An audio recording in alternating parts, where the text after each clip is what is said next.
Setelah 40 tahun kemudian, malaikat Israfil meniup sangkakala yang kedua. Ditiup. Disitulah nanti manusia itu kumpul, hidup lagi. Manusia itu hidup lagi.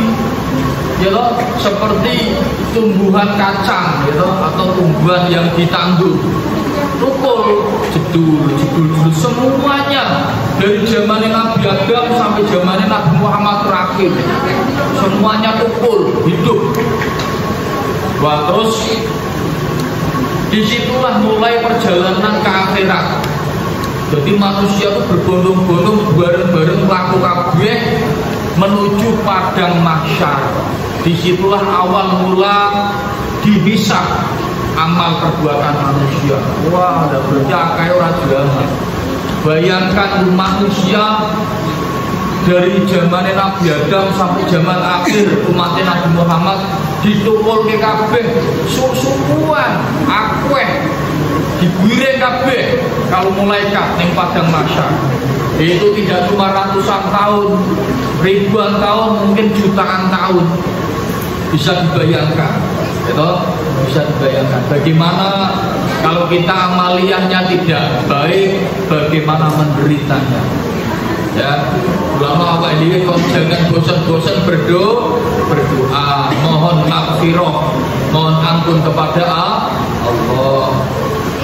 Kemudian yang ketiga, Allah tidak bisa dipaksa, didikte atau dikuasai. Allah tidak bisa dipaksa. Ya Allah, aku pengen jabatan. Pokoknya mau nggak mau kamu harus, Allah harus mengabulkan keinginanmu, cita-citamu. Tidak bisa. Tidak bisa dipaksa, tidak bisa didikte atau dikuasai oleh siapapun. Oleh siapapun. Yang keempat, usaha dan doa manusia adalah perantara. Usaha dan doa manusia adalah perantara untuk mengharap belas kasihnya Allah. Jadi usahamu, doamu, ikhtiarmu, semua upaya-upayamu itu hanyalah sebagai perantara untuk mengharap belas kasihnya Allah. Jadi nasib kita sudah ada di Sidratul Muntaha, di Lauhil Mahfuz, di gudang rahasianya Allah. Sampai kita itu umurnya sampai berapa tahun, jodohnya orang mana, kerjanya di mana, gajinya berapa, punya rumah tingkat berapa, itu sudah ada semua di Lauhil Mahfuz. Ya toh, Randy itu nanti punya istri berapa? Istri berapa Randy? Ya toh, rumahnya mana? Nanti ke depan tuh netep di Indonesia atau pulang ke Malaysia. Sudah ada semua di Lauhil Mahfuz. Ya Allah, izinkanlah aku menetap di Indonesia saja, punya istri orang Indonesia, kerja di Indonesia, mapan di Indonesia. Tapi ternyata Allah menggariskan Randy balik ke Malaysia.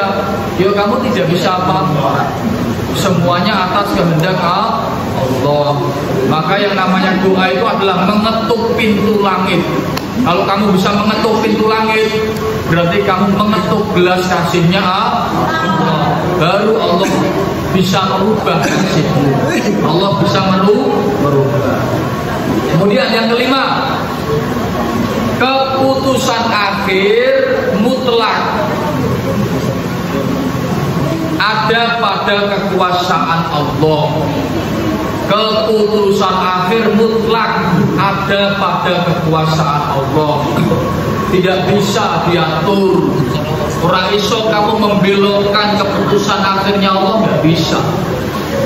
Kalau Allah sudah berkata A, mentakdirkan A, yo A. Misalnya contoh, kemarin ada pilpres, ya toh. 01 Pak Anies Baswedan, 02 Pak Prabowo. Semuanya antara dua-duanya ikhtiar kabeh. Berdoa semua, mengadakan istighosa semua, sholat hajat semua, kampanye semua, menghabiskan buana yang besar semua. Ya toh? Termasuk 01 siapa nih? Pak Anies oh. 01 Pak Anies, 02 Pak Prabowo, 03 Pak Ganjar toh. Semua kampanye semua toh. Kampanye semua, ngaji semua, istighosa semua, berdoa semua, ikhtiar kabeh toh. Tenanan ikhtiar nanti nangis kabeh. Tapi Allah menggariskan di langit sudah dicatat Pak Prabowo yang jadi. Ya toh? Mati sidang berkali-kali karena Allah sudah menggariskan Pak Prabowo yang jadi Pak Prabowo. Ya toh? Dulu waktu sebelumnya Pak Jokowi dan Pak Prabowo, karena Allah sudah mentakdirkan Pak Jokowi jadi, senajan Pak Prabowo ini usawis tenanan nganti getih. Karena Allah mentakdirkan yang jadi Pak Jokowi, hasil akhir ada pada keputusan Allah. Gak bisa bukan. Kemudian terakhir surat Al-Qasas ayat 68. Wa rabbuka yakhluqu ma yasha. Dan Tuhanmu Allah menciptakan apa yang Ia kehendaki. Allah pun menciptakan apapun yang Allah kehendaki. Seandainya Allah menciptakan ada 100 kehidupan seperti di bumi, di jagat raya ini, Allah menghendaki, terserah Allah. Terserah Allah. Tidak bisa kehendak Allah itu berubah-ubah. Wa yaqtaru man kana lahumul khiyaratu. Dan memilihnya, kemudian sekali-kali tidak ada pilihan bagi mereka, bagi hambanya, tidak ada pilihan. Kalau Allah sudah mentakdirkan sesuatu, hamba-hamba ciptaan Allah tidak punya pilihan lain lagi. Hanya Allah yang maha menghendaki suatu pilihan. Subhanallahi, maha suci Allah, wa ta'ala, dan maha tinggi Allah, amma yusyrikun, dari apa yang mereka persekutukan dengan Dia. Jadi tidak ada sekutu siapapun itu selain Allah yang bisa mendikte takdir dan keinginan Allah. Ada pertanyaan? Bapak ingin takon? Bapak Lid mau tanya apa Lid? Saya mau tanya ini Pak. Apa? Kan Malaikat Jibril menurunkan wahyu Pak. Malaikat Jibril bertugas menurunkan wahyu. Terus itu Nabi Muhammad sudah meninggal Pak. Nabi Muhammad sudah wafat, meninggal. Wafat, kalau orang mulia itu wafat. Terus sekarang Malaikat Jibril ngapain no? Oh berarti Malaikat Jibril sekarang ekleh-ekleh tidur nganggur ya Pak? Kamu yang tanyakan itu? Dengarkan. Oke. Malaikat Jibril itu memiliki gelar rajanya malaikat. Rajanya malaikat. Gitu? Dengarkan. Kenapa para nabi dan rasul itu mendapatkan wahyu dari malaikat Jibril? Kenapa tidak dari malaikat yang lain? Kenapa tidak dari malaikat Malik? Kenapa tidak dari malaikat Raqib Atid, Munkar Nakir, Ridwan Malik dan seterusnya? Kenapa tidak? Kenapa langsung dari malaikat Jibril?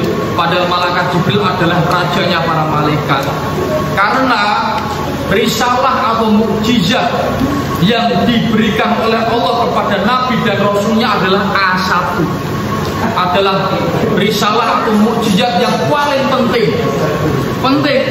Mulakno sing dikongkon itu langsung malaikat Jibril, langsung dundengi malaikat, tidak main-main, langsung.